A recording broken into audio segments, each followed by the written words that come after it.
A maior editora brasileira de revistas entrou com pedido de 1 ou 2 concessões para a rede de TV. Sua revista semanal de maior sucesso, Veja, havia sido lançada em 1968 e havia, às vezes, criticado o regime militar. Eles decidiram dividir a Tupi em 2 partes, tirar das mãos de seus proprietários e recomeçar do princípio. E nos disseram, não se preocupem, vocês terão uma das 2 partes, não tem que fazer nada, porque nós queremos pessoas sérias que fazem isso direito e que elevam o nível da televisão no Brasil e etc. Então não nos preocupamos muito, relaxamos e esperamos que caísse em nossas mãos. E o que aconteceu foi que tínhamos todos os civis do governo do nosso lado, especificamente Golbery e Delfim, que eram os 2 homens mais importantes do governo naquele momento. Depois, descobrimos que tínhamos o general Medeiros do outro lado, dizendo ao presidente Figueiredo, você não deve dar para esses caras, eles são nossos inimigos, eles irão usá-la para nos incomodar, como fazem com a Veja. Então o bom senso falou mais alto no governo e eles não nos deram. O presidente deu as 2 concessões para a Manchete, uma editora de revistas menor e mais mansa que a Abril, e para Silvio Santos, para sua SBT. Provavelmente nenhum dos 2 incomodaria o regime. SBT. O presidente... A Rede Globo continuou sua expansão e se mostrava orgulhosa a seus espectadores. Aqui, Roberto Marinho e o presidente participam da inauguração de uma afiliada nova, propriedade de um deputado pró-regime militar. E recebeu com o jornalista Roberto Marinho. Devo dizer que o doutor Roberto Marinho nunca me criou qualquer tipo de dificuldade. Eu, ministro censor, e ele, diretor do Globo, da televisão Globo, da Rede Globo, da Rádio Globo, da Rádio Mundial, da Rádio Eldorado. Ele nunca me criou a menor dificuldade. De ditadura militar no Brasil, o número de televisores cresceu para mais de 23 milhões. Roberto Marinho ficou riquíssimo. E provavelmente era o civil mais poderoso do Brasil. Mas, com o fim do domínio militar, seu poder cresceu ainda mais, além de qualquer regulamentação ou controle.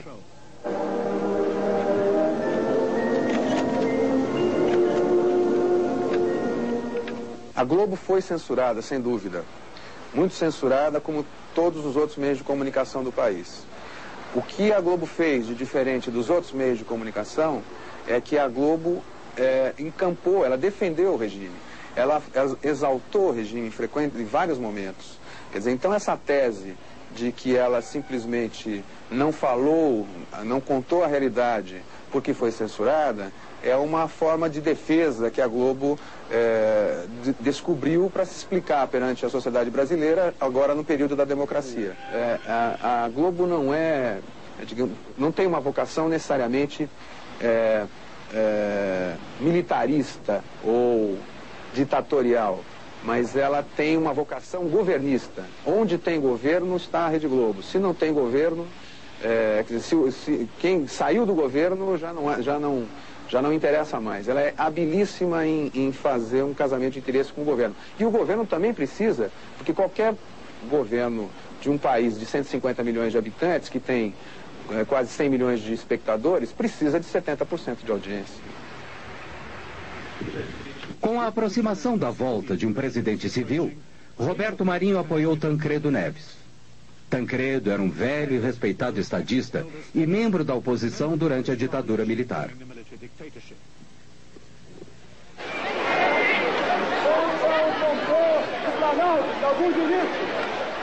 Quando Tancredo derrotou o candidato militar por esmagadora maioria no colégio eleitoral, o Brasil gritou de alegria.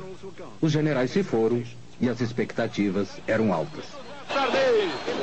Horas depois de sua eleição, Tancredo almoçava com Roberto Marinho. Um pequeno assunto particular, apenas noticiado em seu jornal. Antônio Carlos Magalhães também participou do almoço. Ex-governador da Bahia, aliado importantíssimo na vitória de Tancredo e velho amigo de Roberto Marinho. Tancredo logo anunciou que Magalhães seria ministro das Comunicações. Lamento informar que o excelentíssimo senhor presidente da República, Tancredo de Almeida Neves, faleceu esta noite. Tancredo morreu antes de assumir a presidência. As imagens da Globo expressaram a angústia de toda a nação. Ele foi substituído por seu vice-presidente, José Sarney, um membro fundador do partido pró-militar que não tinha grande carisma. Sarney obedientemente confirmou Magalhães como ministro das Comunicações. Um dos principais fornecedores de equipamentos de telecomunicações para o governo era a NEC Brasil, propriedade conjunta da matriz japonesa e da Brasil Invest, a financiadora de Mário Garneiro. Os japoneses escreveram ao Ministério das Comunicações acusando Garneiro de desfalque da NEC Brasil. Como consequência, Magalhães suspendeu todos os pagamentos do governo para a NEC Brasil. Muitas pessoas acharam que foi injusto. Eu acho que foi injusto.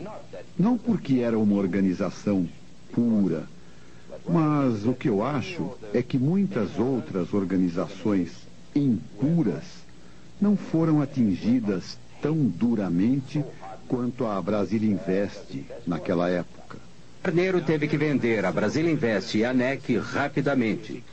E as organizações Globo estavam esperando. A Globo se prevaleceu das dificuldades da NEC do Brasil, que foram dificuldades criadas pelo ministro das Comunicações, Antônio Carlos Magalhães. Ele suspendeu os pagamentos e as encomendas do governo à NEC. E a NEC praticamente vivia do que fazia para o governo.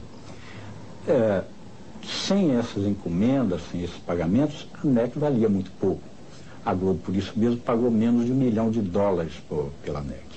Mas, em seguida, com o restabelecimento desses pagamentos e dessas encomendas, que era a razão de ser da NEC, ela já passou a valer, segundo uma avaliação dos próprios japoneses, $350 milhões.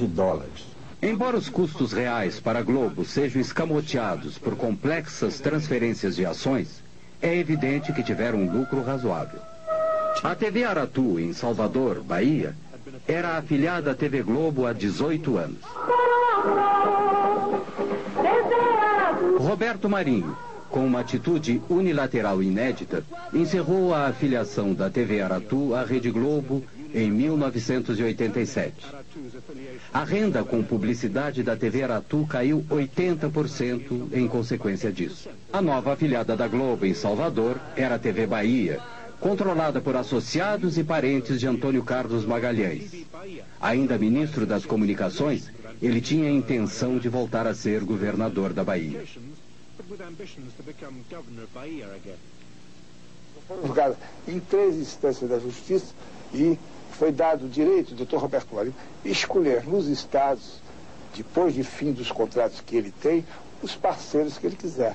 Agora, eu, no caso, tenho sorte do Dr. Roberto Marinho ser meu amigo há mais de 30 anos e da TV do Dr. Roberto Marinho ser das melhores do mundo, causando inveja a algumas dos Estados Unidos, da própria Alemanha, França e da Inglaterra. E saiba governar. Em 1990, Magalhães foi eleito governador da Bahia. Durante a campanha, houve alegações de que ele controlava secretamente a maioria dos novos canais de TV abertos no interior do estado. Não é verdade. Apenas amigos meus e até alguns familiares participam de um canal de televisão que é afiliado da Rede Globo, consequentemente, é o que tem maior audiência na Bahia. Entretanto, não participamos de nenhuma rádio, nem de nenhum outro canal de televisão. Aquelas 7 ou as 11 faladas se resume a uma. Agora, é uma boa. Pode ser apenas uma coincidência, mas a fita com o logotipo da TV Bahia, que nos foi encaminhada pela TV Bahia, também inclui os logotipos de 3 canais com os quais o governador negou ter qualquer relação.